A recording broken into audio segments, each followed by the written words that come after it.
Good afternoon, good evening, good morning from wherever you are. I'm in Alaska, USA, so it is midday for us. You are here listening to the International View and Advanced Teaching Skills for the Orientation Mobility Specialist and the Bioptic Driving Framework and how technologies such as ADA support drivers. Today we have Chuck Huss and Belinda O'Connor. I'll be your moderator today. We have questions and answers throughout, and at the end, keep them in the chat. I have Jen in the background helping me out, keep track of all the questions. The subject usually has a lot of questions. I'm very excited. One of my favorites. Um, so Chuck is well known in this field. He nationally known for the work that is formalized in bioptic driving and training and assessment. He has received many awards like the AER Ambrose Shotwell Award in 2012, the NOAA Distinguished Service Award in 2014, the ADED Scholars Award in 2018, amongst many others. Belinda is our bioptic driver that's presenting to us from Australia today in the heat. Hopefully she cools down after this presentation. We're very excited to have you all here today and showing us all about bioptic driving as a COMS. Hey, Chuck and Belinda, are you two ready? Absolutely. All right, it's all you now. I'm Okay, here to help great. if you need me. Thanks so much, Sarah. So the way we'll run the presentation today is I'll start off with talking about the framework. I'll talk about international perspectives of orientation and mobility as what I saw through my Churchill Fellowship travels internationally. Then we'll move on to Chuck for the advanced driver skills, and then we'll come back to myself with discussing ADAS systems. But before we move on to all of that, what I wanted to do is just show everybody who may not be aware of what a monocular is. And this is a precursor to a bioptic, and quite often young people at school who were born with vision impairment use this, or people who have declining eyesight as well. So people call it old technology, and quite often they're not issuing it as orientation mobility specialists because of the phone, but we really highly recommend that this is a precursor if someone is a candidate for bioptic driving. I also wanted to show a couple of versions of what a bioptic is. So this is an Occutech bioptic. That's a box that sits just on top of your glasses. And this is also an Occutech bioptic. This is the one that I use for driving during the day. It has red tints over the top and also a brown filter. Then there is this type of bioptic, which is a bitter bioptic that's quite small. This is what I use for my workplace. And you can also fit them with fantastic frames like I've got here, Prada. So you can get them quite trendy as well. So I'll move on to the presentation now.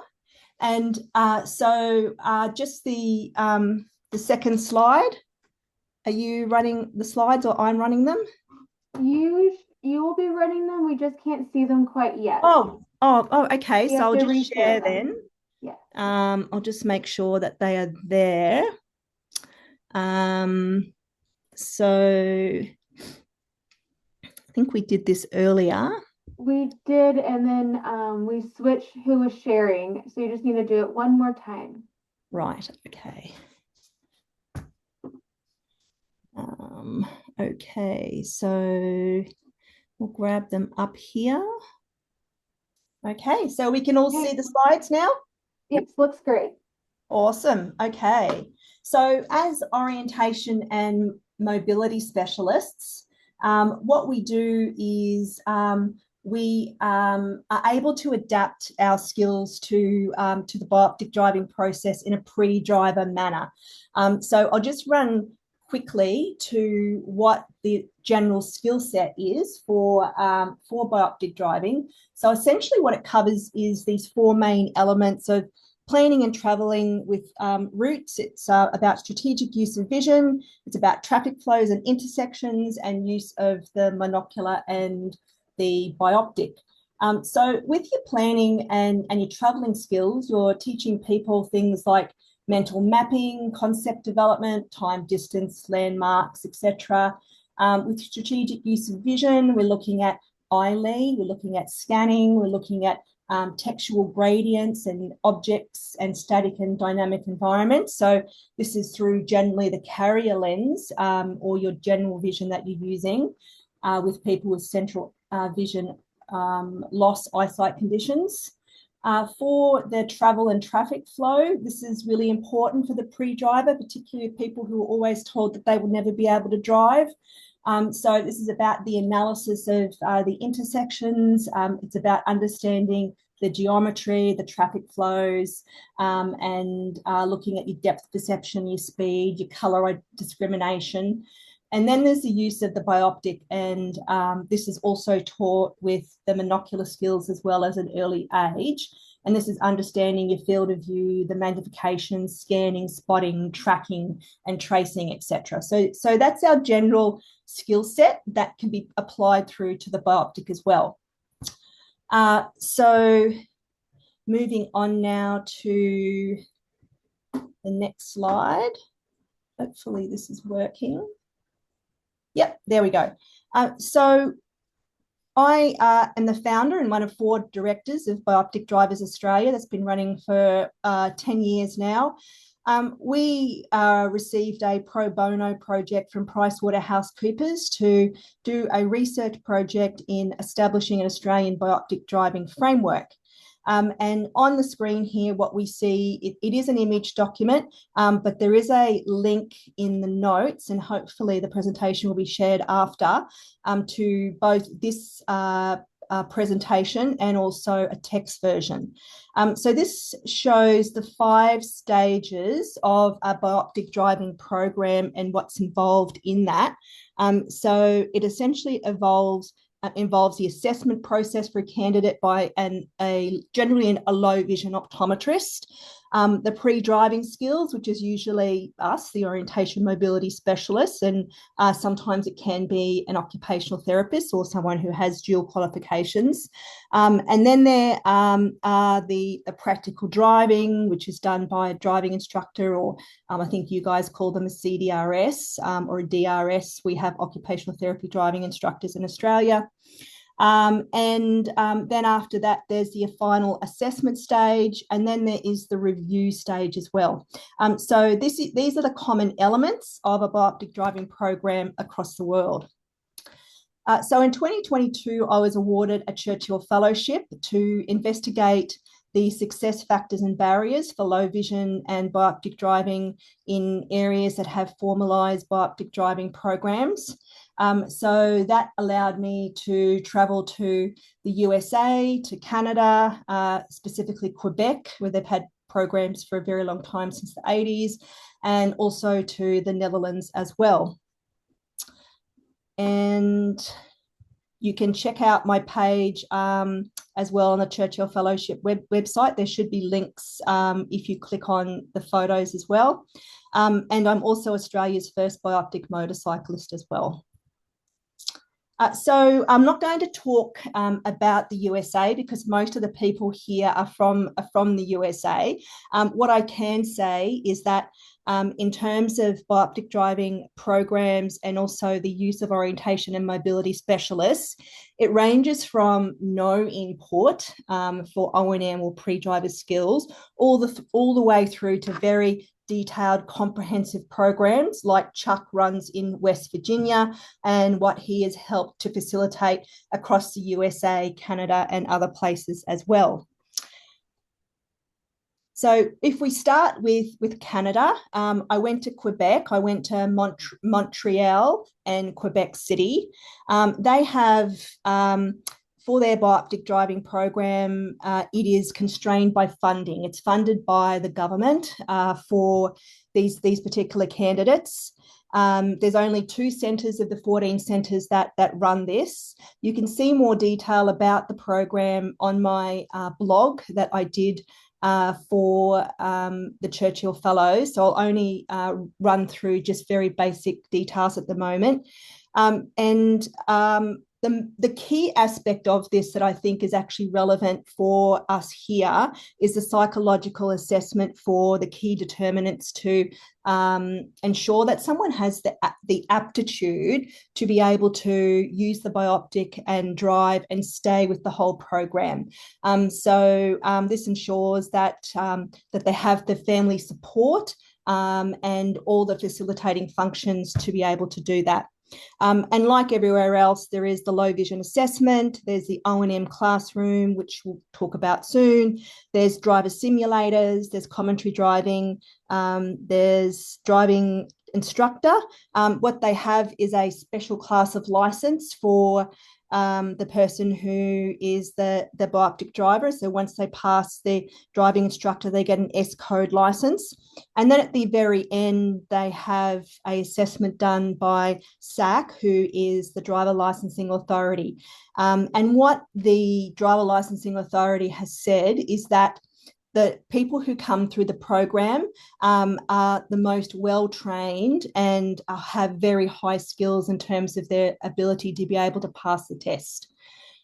So I also wanted to mention just quickly here in terms of the legal and political frameworks for bioptic driving. In the 1990s, I think it was, there was a Supreme Court in Canada called the Grisma decision. And what that did is it opened the door for driving for compensatory skills for people with disability. And a bioptic for the use of driving is actually a compensatory skill and device. So they now have programs expanding around Canada, official programs, as well as people who just drive individually or who run through a system without having a formalised program. So the role for the O&M in the Bioptic driving program, it's using the static and dynamic assessment and training. There's the classroom environment for analysis of the visual scanning and the route planning. So you'll see pictures to the right here. The top right-hand picture, that's Simon, and I'm sure Chuck is familiar. He actually taught Simon many, many years ago as an O&M for Bioptic driving pre-driver skills. Simon is using a smart screen there, and he's using Google Maps and discussing with the classroom how to apply Google Maps and route planning. You have just the outline environment, then the middle map is about the picture view or the real-time view of the environment. And Simon asks and talks to the client about how they're seeing the screen, how they see the corners, how they see the dynamics of the trees and the road gradients, etc. So that sets them up for the awareness of the environment. Then there's the driving simulators and the visual sequencing. So the purpose of sitting in the driving simulator, and there's an example of one there at the bottom right-hand screen, part of the screen, is to allow primarily the person to be using their visual scanning skills that they're practicing through the carrier lens. With the Bioptic, it's a bit difficult. You can use the Bioptic, but instead of using it to infinity, you have to judge it to where the screen is, but that's not the primary purpose of using the simulator. So the simulator is about those scanning skills combined with those sequencing skills of learning how to drive, such as looking at the front, the rear mirror, and the side mirrors.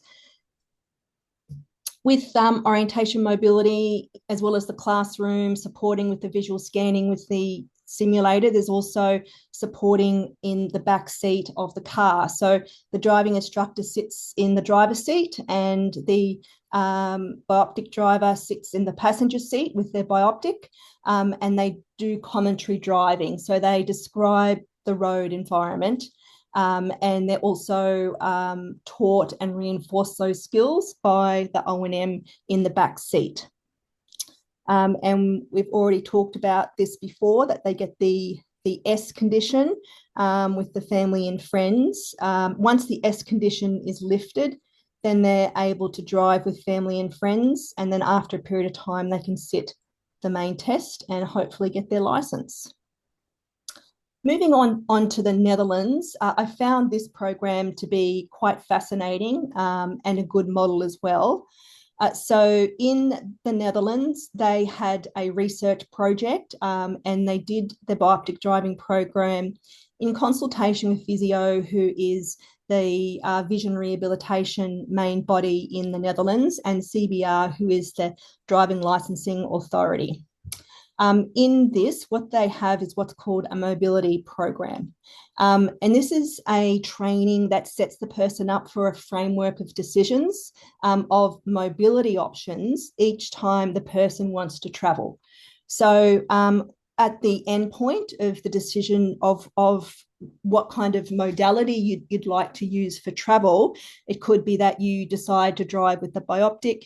You could decide to drive a mini car or moped if you have one, use public transport, walk, bicycle, ride share, or a combination of those with active travel.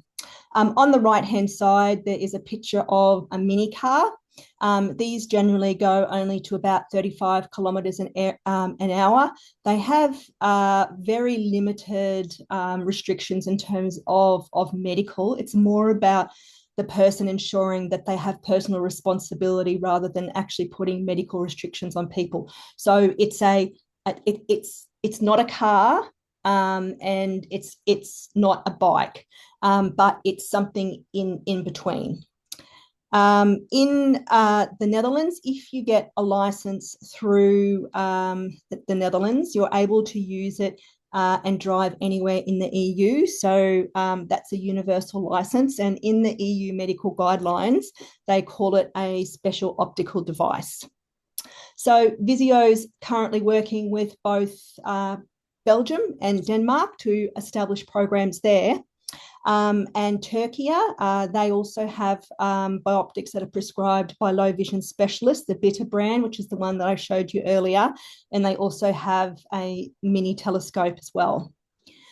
For the O&M role for assessment and training, what they do is the functional assessment, and then they do the training. So the role here involves, first of all, the person going to get the optometric examination and to have a look at the ophthalmology report, and then to verify that from a clinical functional perspective in the room, to look at the colour discrimination, the contrast sensitivity, not just the acuity and field, etc., and determine if there's any adaptations needed. That's then followed by the O&M doing their functional assessment in a room. And then on the top left-hand side of the screen, you see an O&M pointing to, I think that's just a little brick on a desk. And they use those sorts of scanning exercises to see how the person's using their vision in real time. The next photo is a picture in the Netherlands of a shared mobility street. So you drive as well as walk and ride a bike, and people share the roads, and that's quite common in the Netherlands. So the O&M instructor will take the person from the classroom through to getting in the car. When they get in the car, they have a chat to the person about what they're seeing outside in a casual way. They then go out to the environment and they observe and chat about the environment as they're walking along. And then what that means is they then come to a point where the O&M then decides how the person has insight to their own function of their vision. And so when I was there in the Netherlands, I saw two clients and was able to observe. The first client, she didn't make it through past the low vision assessment, because the low vision assessment determined that there was a scotoma within the 10 degrees of the central eye that was not picked up by the ophthalmology report. So she was sent back to the ophthalmologist.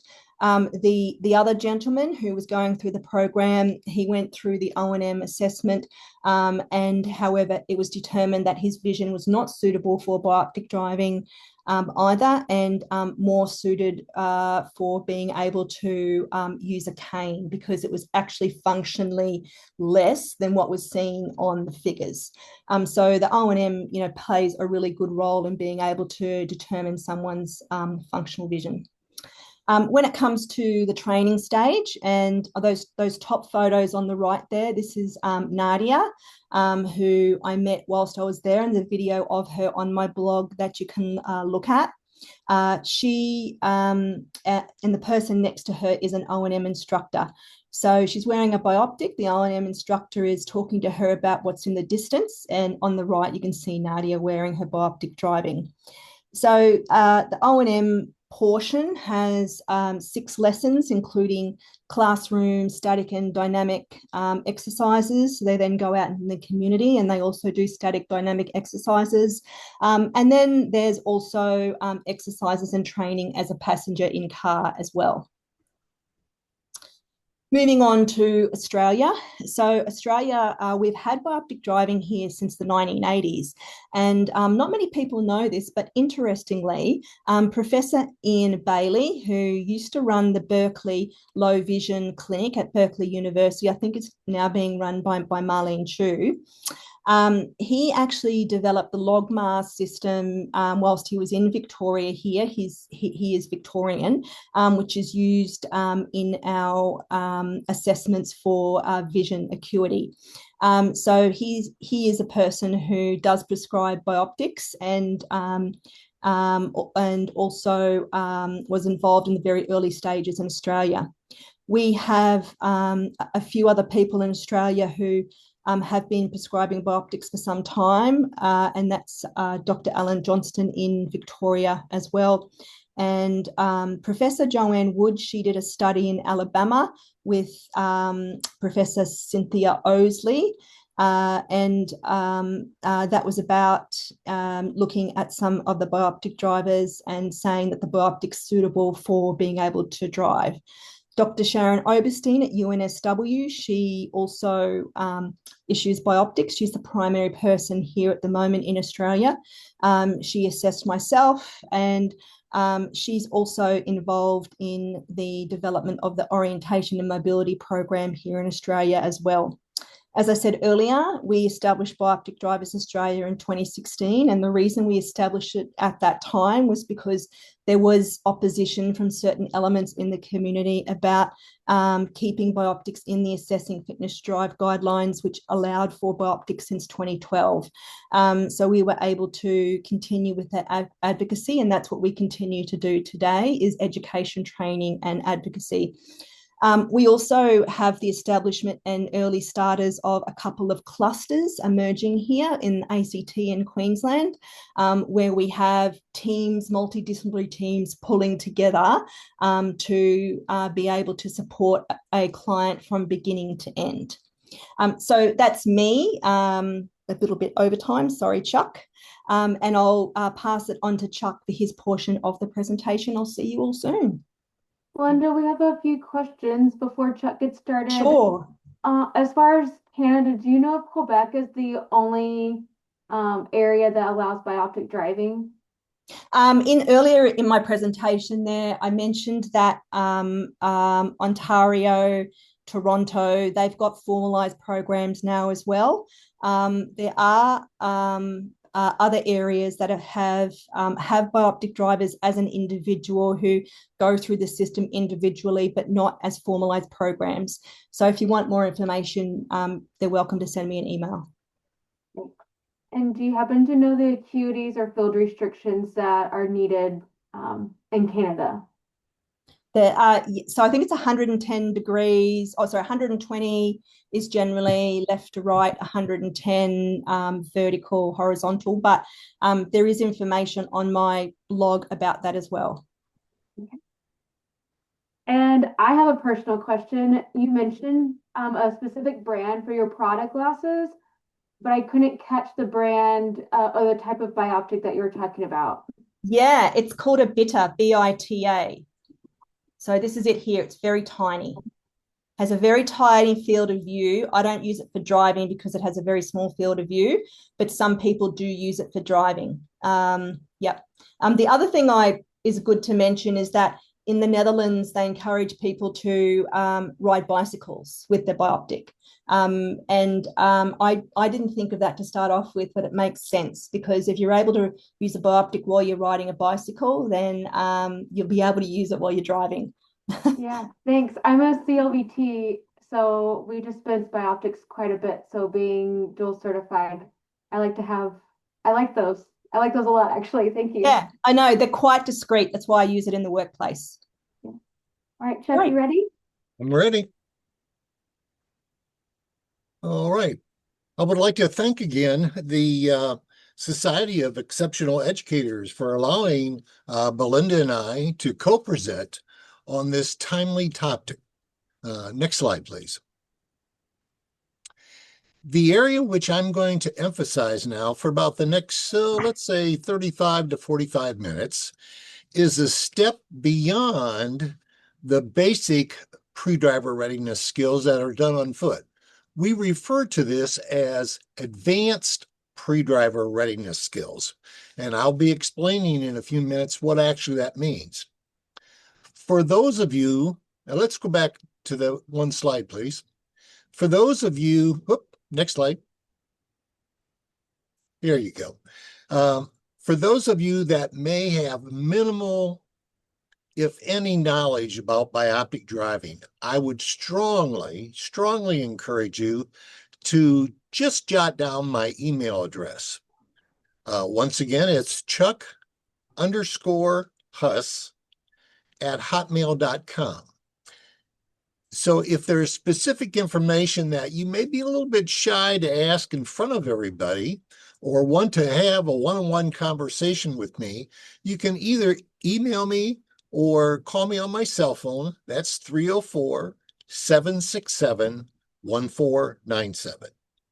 Next slide.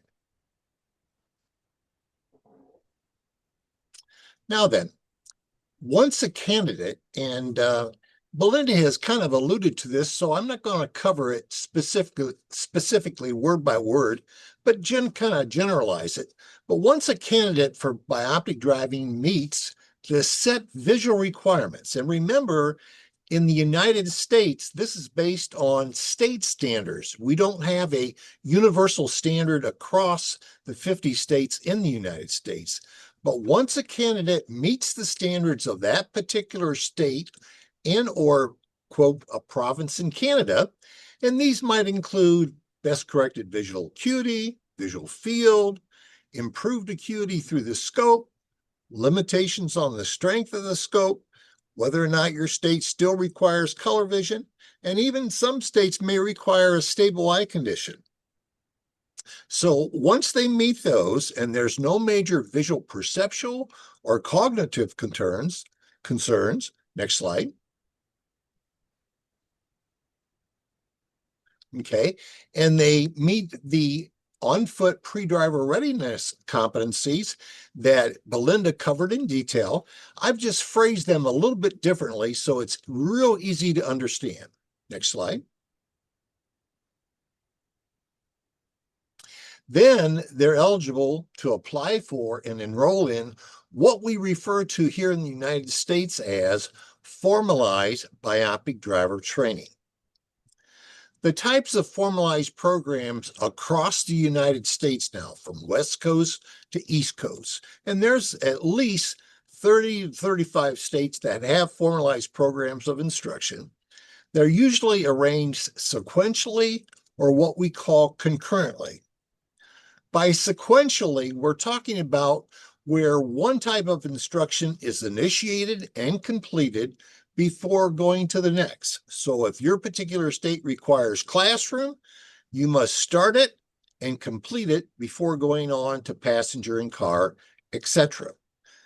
In contrast to that, concurrently arranged programs are such where you receive a little bit of classroom followed by passenger and car, and then behind the wheel, possibly all within the same day and maybe sometimes twice a day, morning and afternoon, for so many days a week, for so many weeks until completion of training. Next slide.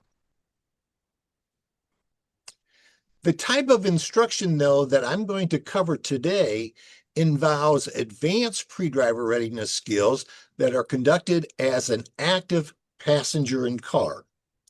This is where the student is positioned in the front passenger seat, and in the United States, this would be on the right side of the car, but like over in Australia, as Belinda has pointed out, it's over on the left side of the car, okay? But oftentimes it's referred to as, quote, active passenger in car, because the instructor who's doing the driving will request that the student verbalize occasionally as they pass different types of critical objects or conditions as they're driving through a variety of environmental areas, what they're able to perceive. Next slide. Who actually is responsible for this advanced driver readiness skills? Well, in years past, at least here in the United States, it used to be one of the primary responsibilities of a certified driving instructor, or what we call CDI, or an ADAD certified driver rehabilitation specialist, called a CDRS. However, using the state of Pennsylvania and West Virginia as examples, if approved legislatively, and then followed by appropriate cross-training, as we did in both states, then certified driver or certified orientation and mobility specialists like ourselves, COMS, or certified low vision therapist, or occupational therapists with special low vision certification, and at times even doctors, especially as they get up in their years, doctors of optometry or even ophthalmology may like to do this. Next slide.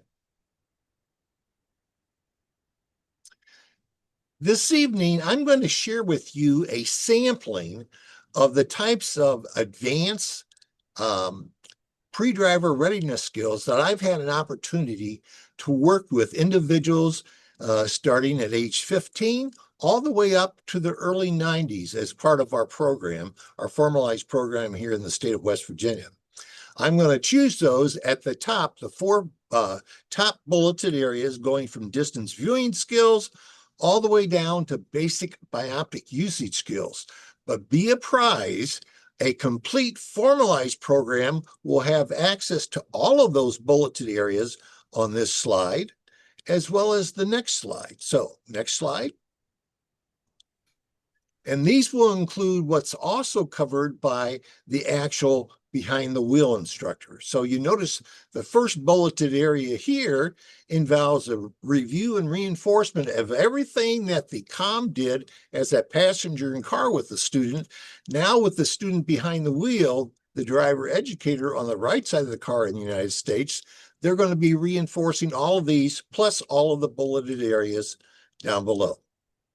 So what we're going to do is just go over the first four bulleted areas and then give you some sample exercises where if you decide as an O&M instructor and your state permits it legislatively and you have the appropriate cross-training, this is what you can do in addition to things on foot. Next slide. So the first area we're going to take a look at, which are kind of related to one another, are what we refer to as distance viewing, along with speed and directional control skills. Keep in mind that the only things you can do when you're behind the wheel, whether you're normally sighted or whether you're functioning with known or unknown levels of low vision, and that is you can modify your speed by what? Accelerator and brake, or you can modify your lane position by the steering wheel that you have in the car. Next slide. So here is an example of what we're talking about, one of the first distance viewing skills. And I'm going to emphasize certain distance viewing skills that are absolutely necessary, that you almost get to the point where you're mastering these before you exit the program. If you don't do that, you'll probably find that you're not really able to acquire the competencies that will allow you to drive safely, competently, and effectively. So the first is what we refer to as aiming high in steering, or in more common words, we call it eye lead time or eye lead distance. So in a residential area, the distance in front of your car that you want to be looking out as a driver or a passenger in the car is anywhere from 1 to 2 blocks down the roadway. It's also simply referred to as, quote, your forward scan. So depending upon where you went to school is what it's referred to as. Okay, so eye lead is one of the first things that are so important. If you illustrate short eye lead, what do you think is going to happen to your line of travel, even within a residential area? If you're looking too short, it's going to be almost, if you were following that person, like they're meandering down a slope skiing. Next slide. So a training exercise that we'll do with students after we introduce this particular distance viewing skill is we'll drive with them through various environmental settings, and we'll say, I want you to look out as far as possible. And when you can see things such as distant hills or a curve in the road, you tell me whether the road curves to the left or the right. Or if there's a dip in the road, do you notice any changes in the pavement markings? Okay. Or when we go around a sharp curve, what do you think we're going to suggest that you do as far as your speed and your directional control? Okay. Or when the road narrows from 2 lanes going in either direction down to 1 as you exit a small rural town into a more rural area. All of these requiring speed changes and lane position changes possibly. Next slide. The next distance viewing skill besides eye lead that we're going to talk about is keeping your eyes moving. Now, what we mean by that is you don't want to have a fixed steer when you're driving. A lot of times, young novice drivers who never expected to drive will sit there with their hands locked to the steering wheel and their head will be straight and they won't shift those eyes from one side to the other. But in reality, you want a lot of eye movement. In other words, years ago, it used to be taught you would scan the roadway from curb line to curb line. We don't teach that anymore. Now we go from building line to building line. In other words, from the entrance of a home on one side of the road to the entrance of a home on the other side of the road. This will allow you to pick up things that are critical in that environment, whether it's an object or a condition, and then deal with each one. Next slide. So a training exercise that you can use in this instance would be drive through a variety of environments like a small or medium business setting, such as a hospital or a college setting near the noon hour or the class change. Comment as quickly as possible the presence of other road users that either approach and or cross your path of travel. Next slide. The third distance viewing skill that we're going to take a look at is when you're looking out as far as you can and you're scanning from side to side, you want to be able to pick up what we refer to as the big picture of your driving environment. Not only what's ahead of you, but also what's alongside of you and also what's behind you. Okay, so what's behind you is picked up by the inside rear view mirror and your 2 side mirrors. You also want to establish a safe following distance. This is especially important for people who are visually challenged, of at least 3 to 4 seconds from the vehicle ahead of you in lane. Next slide. So the exercise we do for reinforcing following distance is as follows. When driving behind a vehicle, have the student select a stationary object, such as that green directional sign in the last slide, or the pavement change where it went from asphalt to cement. As that vehicle ahead passes such object or form, begin counting slowly. And here again, it's the student doing the counting. 1001, 1002, 1003. Then, if the front end of your vehicle reaches that object or form before 4 seconds, you're probably following too close. So you want to be a good 3 to 4 seconds behind the vehicle in lane if you're sight challenged. Okay, next slide. Now, I purposely inserted this slide here, and you probably, when you first looked at it, said, oh my goodness, this person wasn't driving at a safe following distance. And I would agree with you by just looking at this stationary photograph here. But what happened in this instance was it was another driver coming from the opposite direction that followed too close. And instead of being able to stop behind that person when they abruptly stopped and turned off the roadway, they went left of center and they created a head-on collision. But this is exactly what modern cars are supposed to do. They collapse up to the firewall. And fortunately, in this particular accident, both drivers had airbags and had their seatbelts on. So seatbelts and airbags do save lives. Next slide. Something that I would like to share with you that I would in turn suggest that you share with the students that you come to work with is when following a box-type truck or a van, follow no closer than the distance that allows you to detect the side mirrors on that box truck simultaneously. Remember, if you can't see the side mirrors of the vehicle ahead, the operator of that vehicle can't see you as you're coming up behind them. Next slide.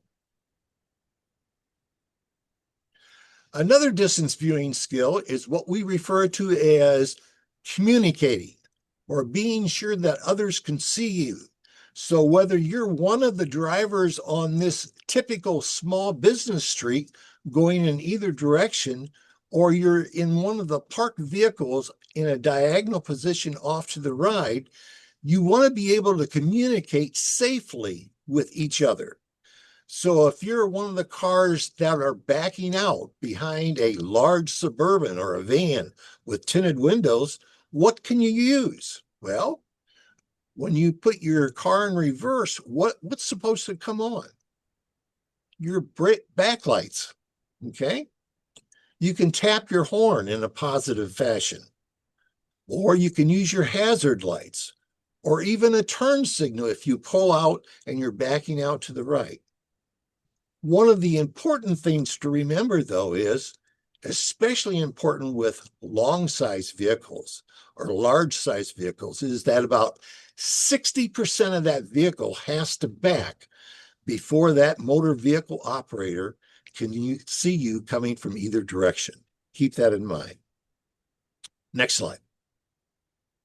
Now, what's a good exercise you can use for reinforcing good communication skills? Well, again, with your student, drive through various environmental settings.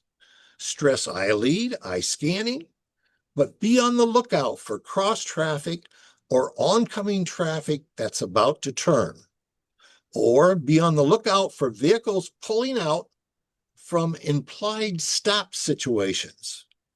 Now, implied stop situations is what we call coming out from a convenience store or a gas station or a parking lot. So in most cases, remember, they don't have stop signs, okay? Or vehicles backing from restricted sight distances right onto the main thoroughfare. Next slide. And the final distance viewing skill that we'll cover this evening is what we call leaving yourself an out. This is where we don't want you driving in the blind spots of vehicles that may be positioned on either side of you. So if you take a look at the van and the pickup truck in this situation, and you extend a straight line parallel to the side of those vehicles back, and then take the side view mirrors and extend it out in either direction as so, you'll find that the car in the middle here where we took this picture is in the visual area of the side view mirror and not in the blind spot, okay? Some crash avoidance techniques that you should be aware of. When your space is compromised and you must come to a stop, one of those is called brake and hold, and that's where you apply your brake and you hold on to the wheel at 9 and 3. Now, why are they stressing 9 and 3 now versus 10 and 2?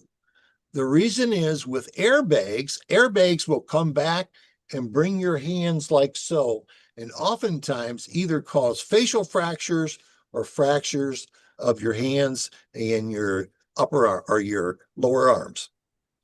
The other is steering left, steering right, or accelerate.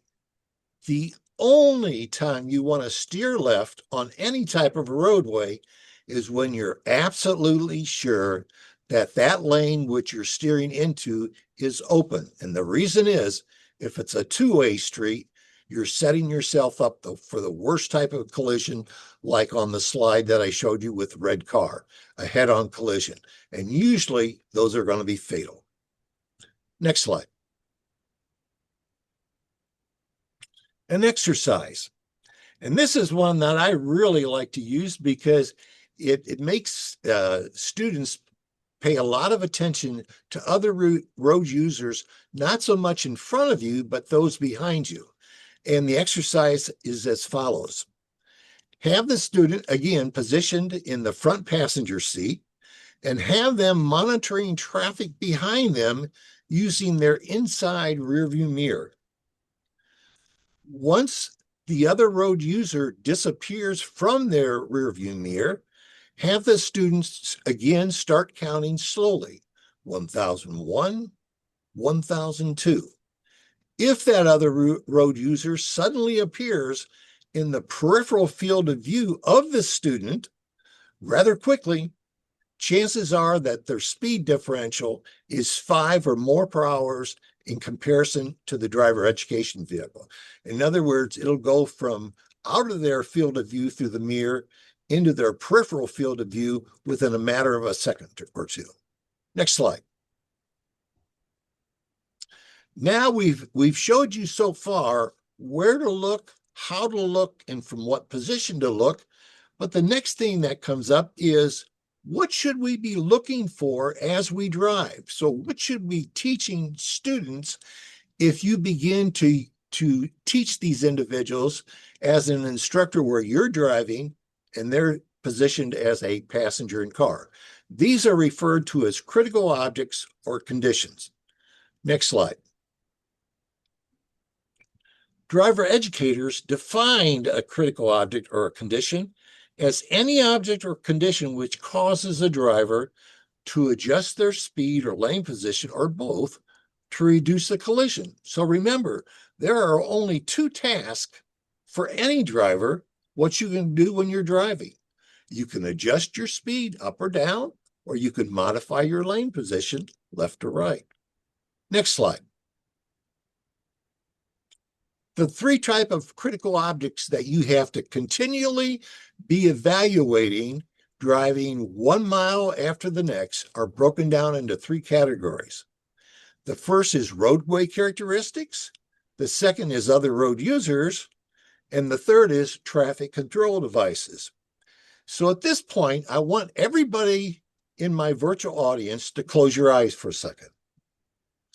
And I'm going to describe for you, and I want you to visualize this. Some of the road characteristics as you're driving along that I want you to think about are the number of lanes on the roadway where we're driving. Is it one way? Is it two way? Are there 3 lanes or are they 4 lanes?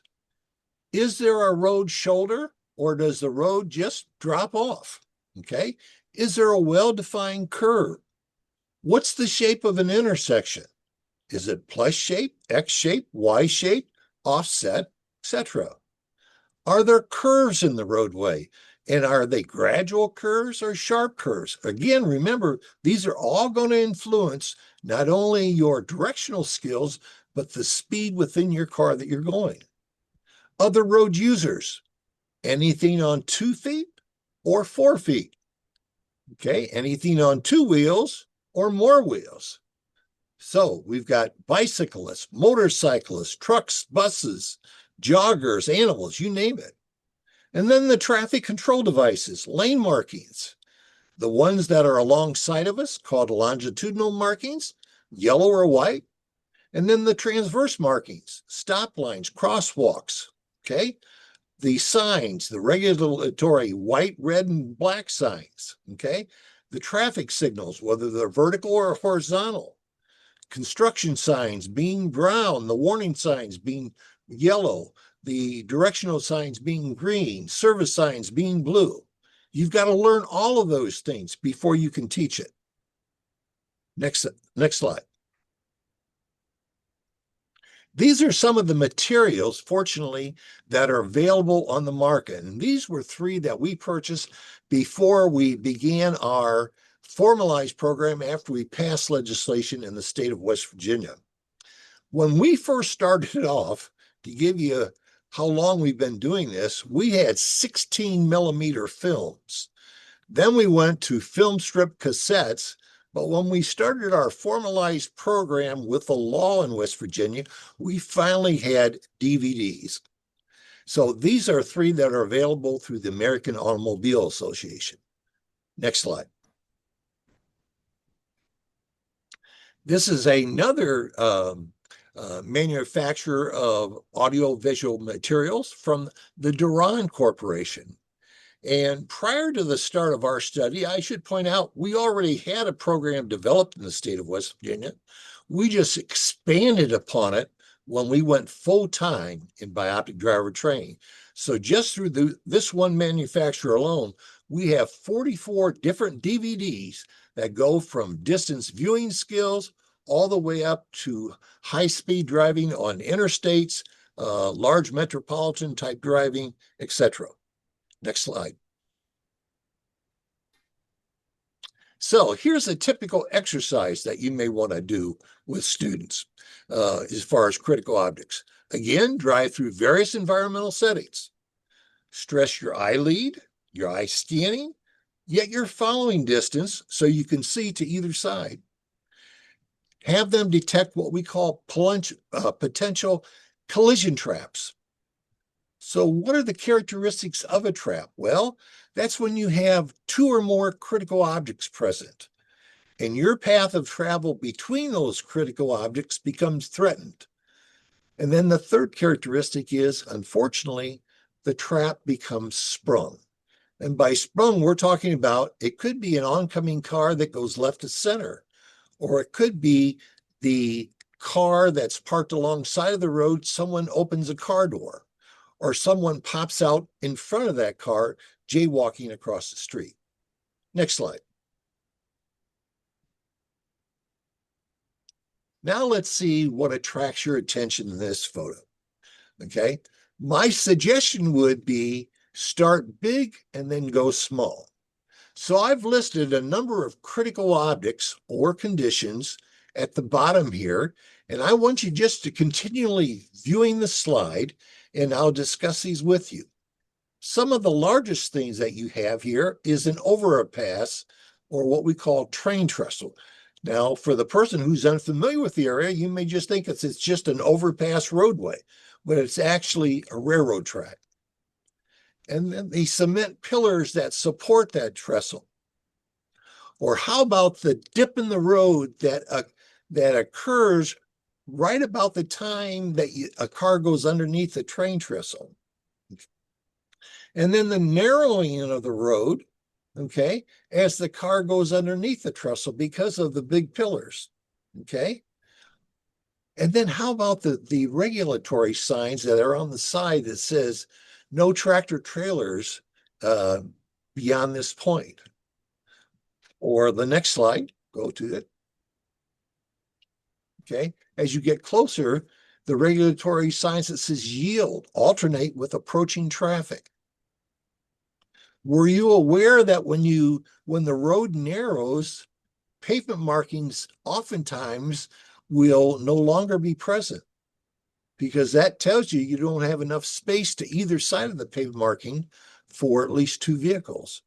So when there's an absence of pavement markings, that means only one vehicle at a time. So you have to alternate with approaching traffic. Next slide. A good exercise. Again, drive through various environmental settings. Look ahead as far as possible and comment on other road users. Again, those on 2 or more feet, so man or animal, 2 or more wheels, kids on bicycles, motorcycles, cars, trucks, buses, those that are slow moving and poorly contrasted. If I were to tell you that there were situations during a road test where some individuals who failed their test did so because they couldn't see a slow-moving, poorly contrasted semi pulling out in your path of travel, do you think that's a true story, or do you think I'm making it up? Actually, it's a true story. Or how about the situation where you're approaching an intersection and there's a truck that's turning onto the road you're on, but it's got a real long trailer and it needs a wide turning radius. You'll see these oftentimes with city buses, school buses, tractor trailers, etc. Or how about the situation with a tailgater? Or as you're passing down different roadways, have the student pick out there's a intersection on the left or an intersection on the right. This is one way you can tell their functional contrast sensitivity levels, how well they're able to pick up intersections to either side of the roadway. Next slide. So what are some of the critical objects in this situation? Well, let's take, again, the big things, okay?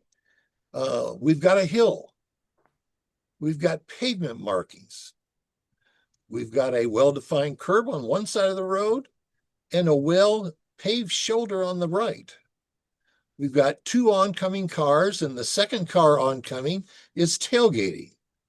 And we've got one driver going up the hill, so he's going to be slowing down his speed, not only because of the tailgater, but also because of the restricted sight distance. He doesn't know what's on the other side of that hill.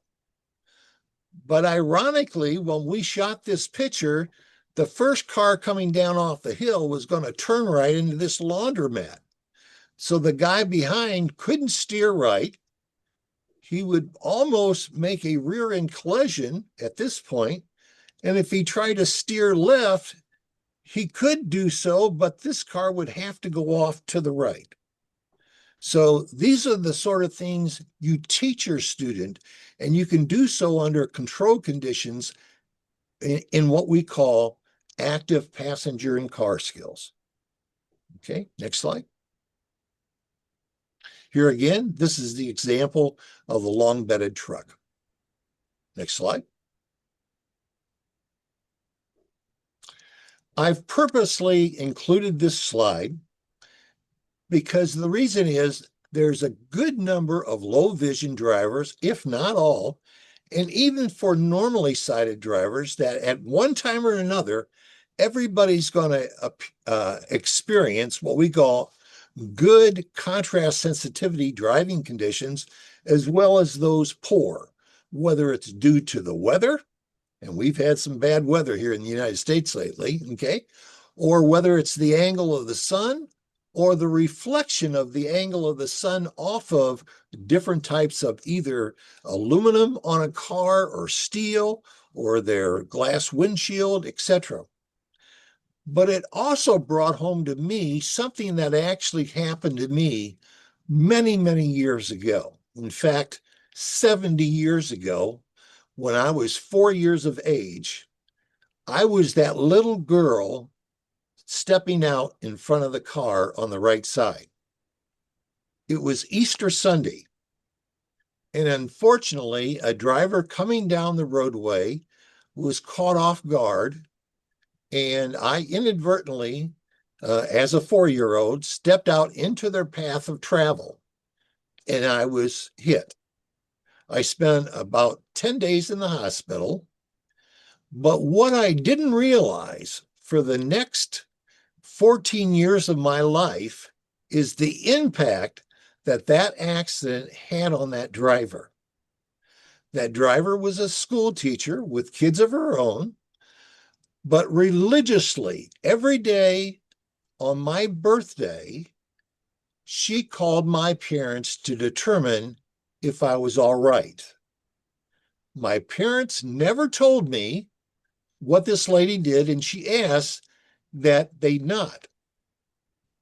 At 18 years of age, finally, my mother said, Chuck, I've got to tell you something that I think you need to know.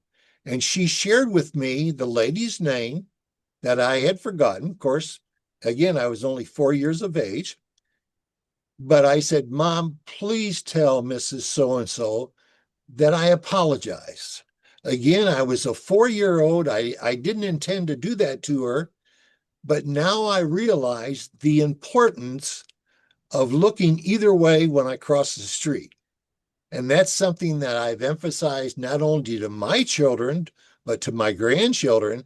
And I emphasize this story to every student that I teach, that when conditions are not optimal, you slow down, especially when you're passing a parked vehicle.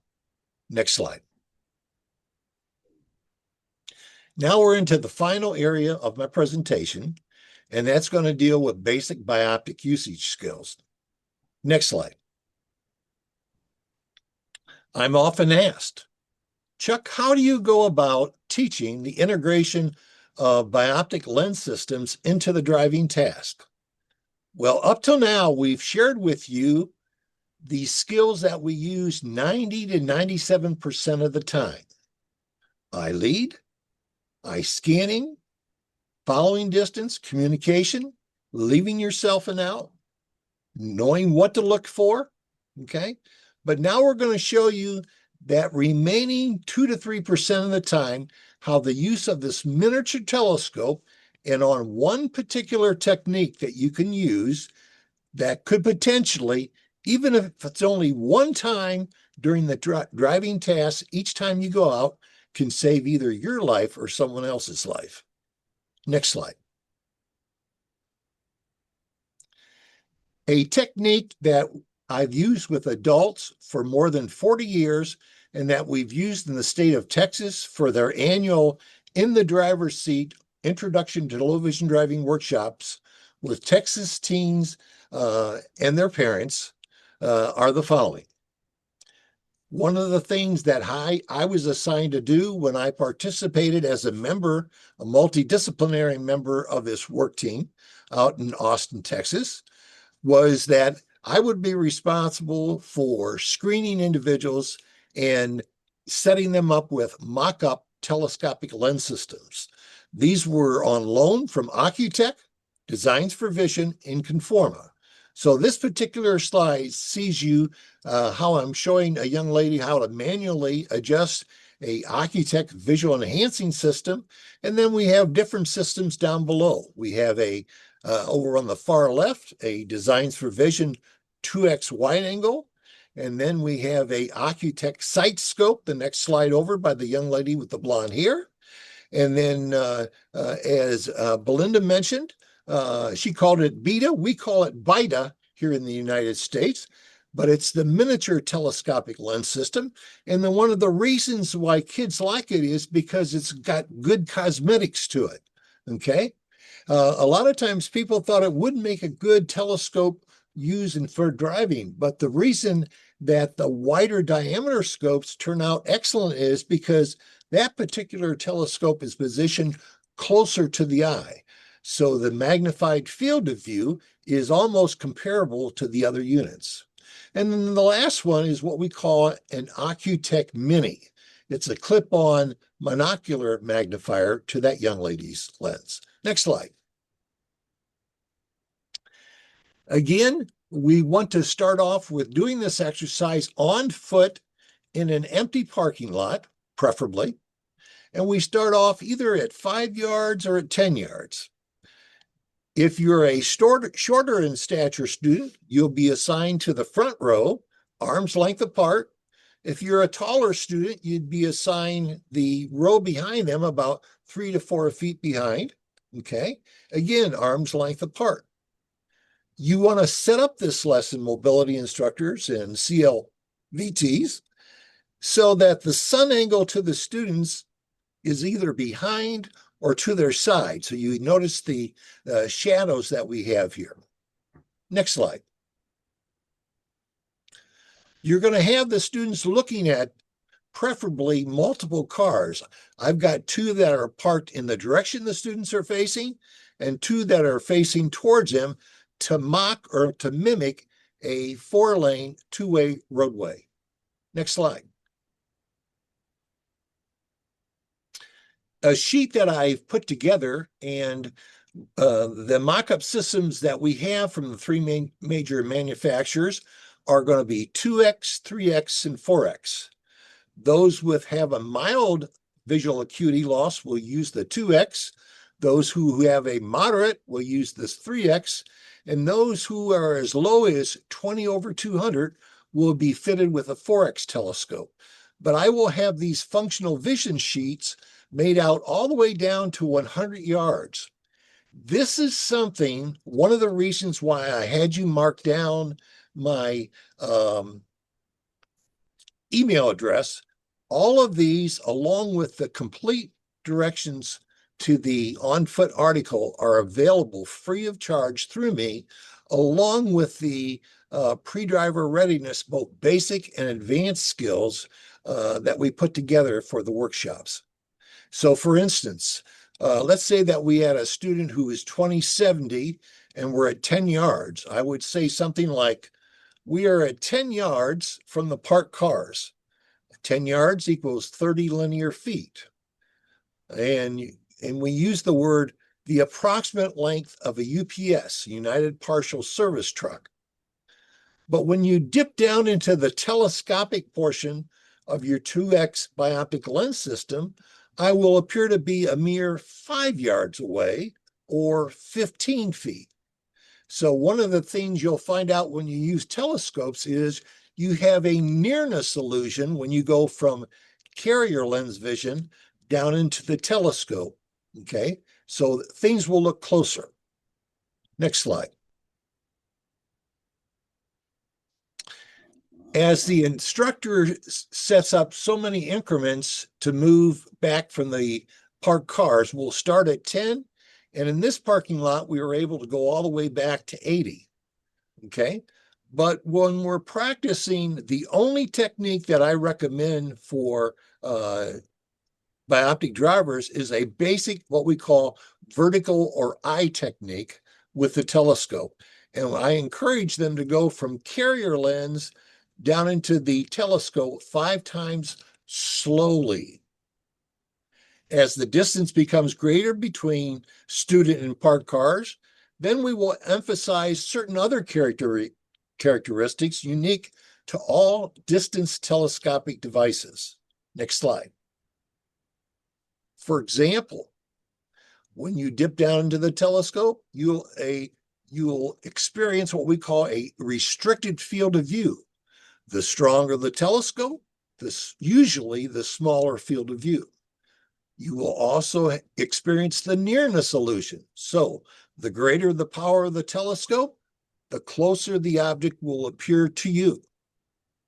When you go down into the telescope, if we purposely have you stay into the telescope and move your head from one side to the other, the magnified field will move in the opposite direction to your head turn.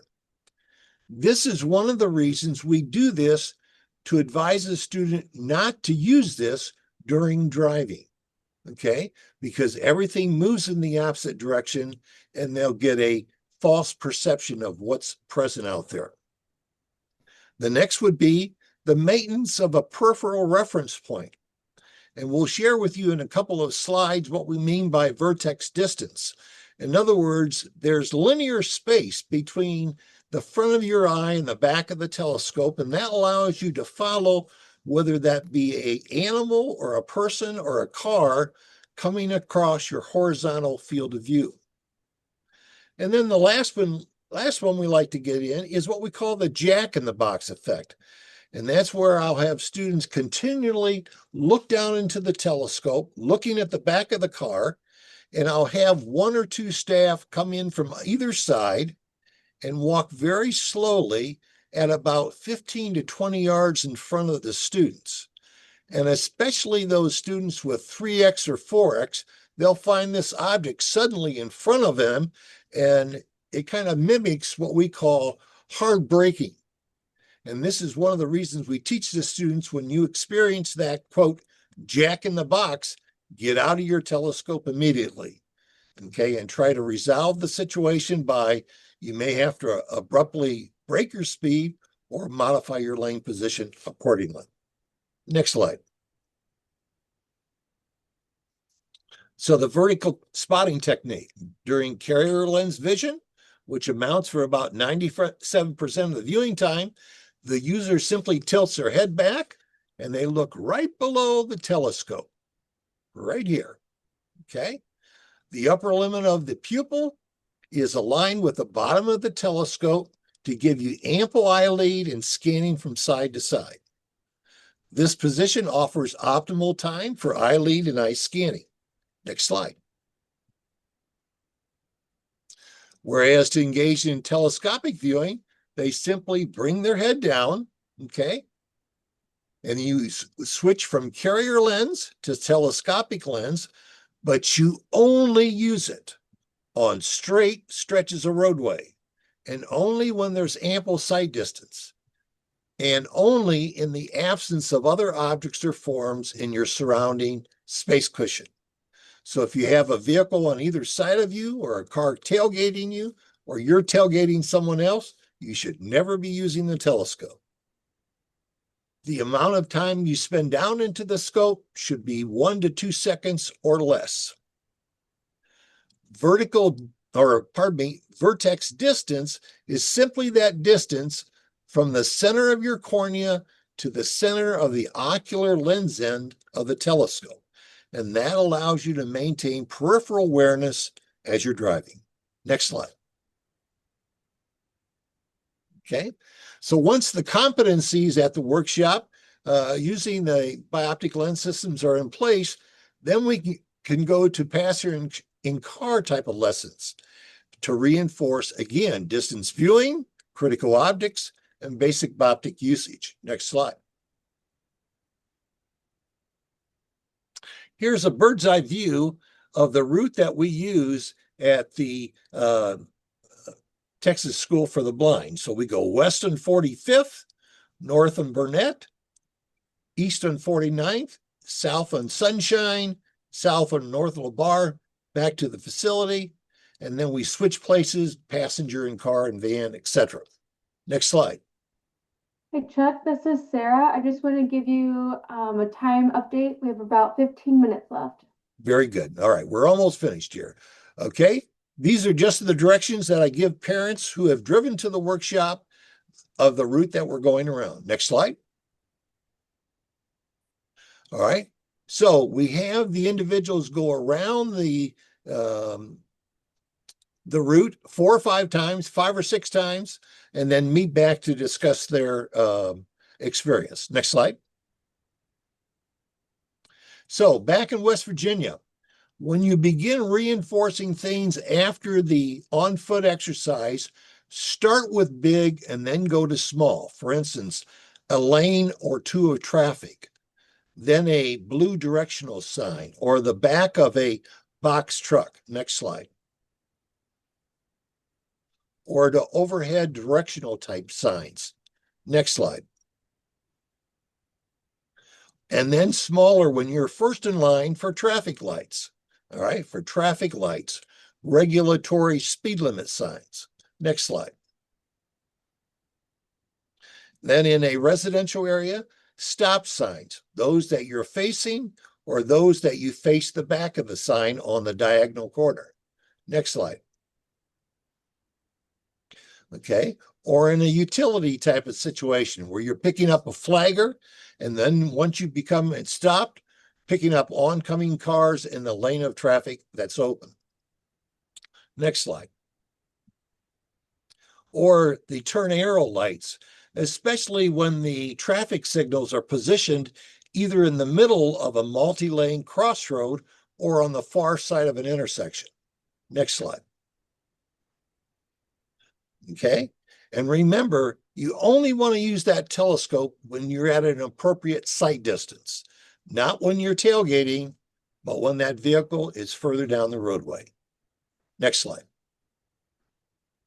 So ultimately, the purpose of my presentation and the lesson we just showed you was we're going to teach as a mobility instructor or as a CLTV, teach them where to look, how and from what distance to look, what to look for and why, that's the critical object, and then how can the telescopic portion of the bioptic lens system increase their awareness of certain things in their environment that advises them, should I adjust my speed or modify my lane position?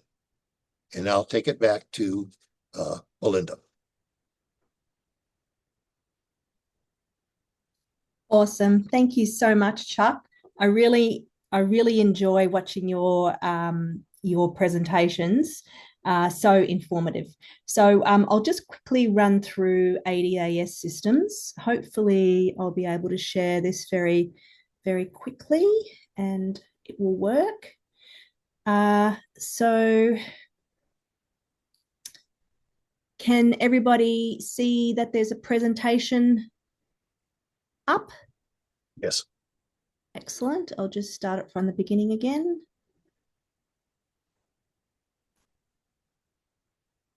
It's taking a little bit of a while to go through this. It's thinking about it.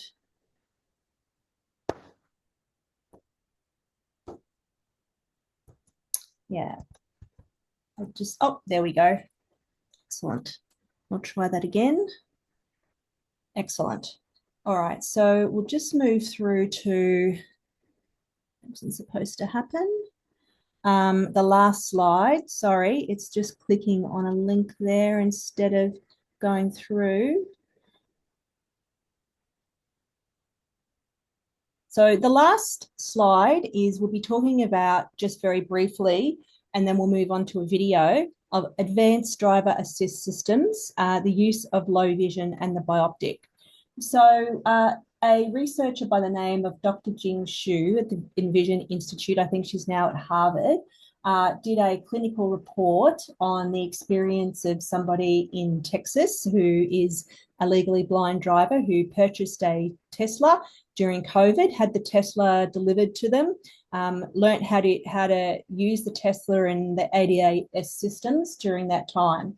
What she talks about in her paper, and you can also have a look at my Churchill Fellow blog as well, because I did interview her and we discuss ADAS systems and the use. She frames this as co-driving. So using the advanced driver assist systems in combination to give permission for the car to do what it needs to do, to go through traffic lights, yes or no, hazard detections, etc. So it shifts the person's awareness from being a complete active in the environment to monitoring the environment and responding as appropriate. So you can read that paper through my Churchill blog. We're also just going to look briefly at what I use. So I have a 2023 Subaru Crosstrek, and it has ADAS level 2 systems. So the levels of systems are by the Society of Automotive Engineers. And just a fun fact, I used to work for the Australian government. I was in my last job was in automated vehicle technology, and I was responsible for the re-engagement of the federal government to the establishment of the working group and Australia's involvement for automated vehicles in traffic. So I do have familiarity of this subject matter. So in terms of using ADAS systems, there are lots of different features that assist a driver, not just a low vision driver, in being able to maintain safety in the environment. I'll let people read through that at some other point. And I'll just move on to the video because we are running out of time. So really, it's about lane keeping and being able to maintain the position, centering in the lane. It keeps you centered if you have it active. I activate it usually at about 50 kilometers an hour, so a lot lower than what other people usually do. So this ensures that I'm monitoring the environment actively myself and allowing the car to be able to stay in the position. It doesn't mean that I am relinquishing control. What it does is allowed for the reduced cognitive load and the improvement of your visual processing.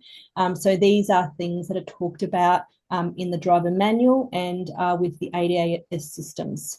For me, being able to use the ADAS systems, I also have a Bioptic with red filters and I have eyesight technology. So it monitors my eyes when I'm driving to make sure that my eyes are always on the road whilst I'm there. And so it can see through the red filters. And if I was, for example, looking through my Bioptic any longer than 2 seconds, it would beep at me. So that does keep your awareness. It also has the ability to be able to maintain traffic position as well. So if you're in slow moving traffic, say you're approaching a roundabout, you can activate the system to maintain that distance. And a lot of rear end collisions happen when you're at a roundabout. You anticipate that someone's going to go, you accelerate, they don't go, and you end up with a rear end collision. So by activating that system, it stops you from going and allows you to maintain that distance. So we'll just move on now to having a look at this video that will explain some of the systems.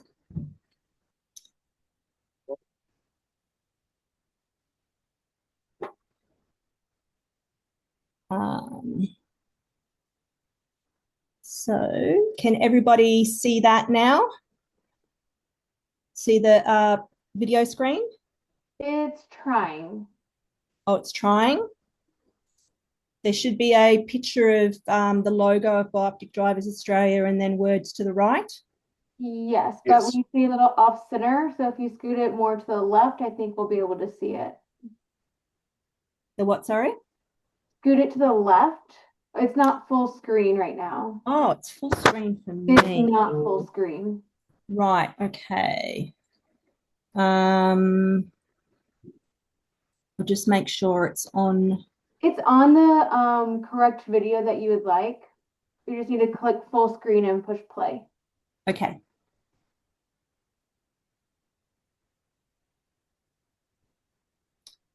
They're using ADAS.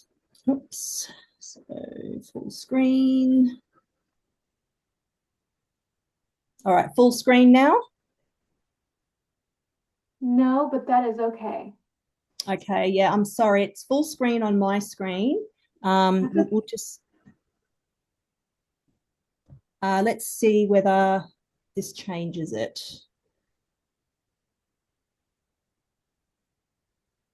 Full screen now? Correct. Awesome. Okay, great. There we go. This is an 80-kilometre highway to a 90-kilometre highway merge. The Bioptic has been used prior to judge the exit and used after to monitor traffic ahead. Notice that the carrier lens only is used for the entire view. This includes to look at the side mirror, the rear mirror, and conduct head checks. Adaptive cruise control has been used the entire time, and the toggle on the steering wheel to increase to 90 kilometres an hour.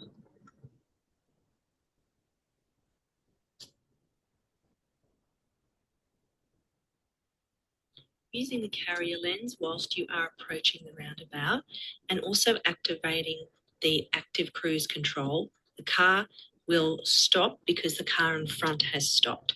This allows you to look to the right and to prevent a rear end collision.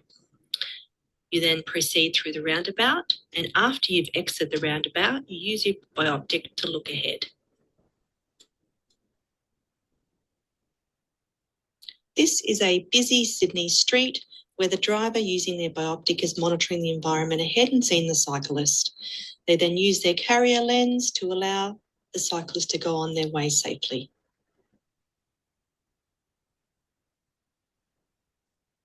This is a complex road environment with multiple lanes merging and various speeds. The active cruise control maintains the car at 60 kilometres per hour, whilst through the carrier lens, the person's able to monitor the complete environment, including using mirrors. They can use the bioptic to look at the environment ahead.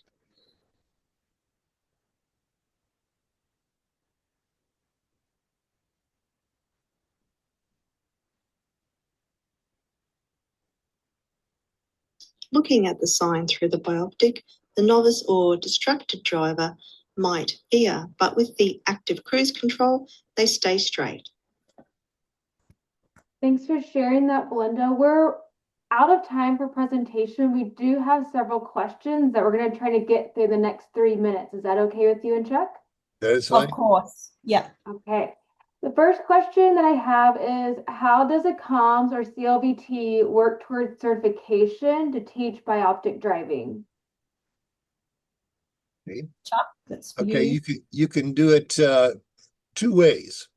You first have to check what the rules in your state for driver education are, and whether or not anyone other than a certified driving instructor can teach in-car training.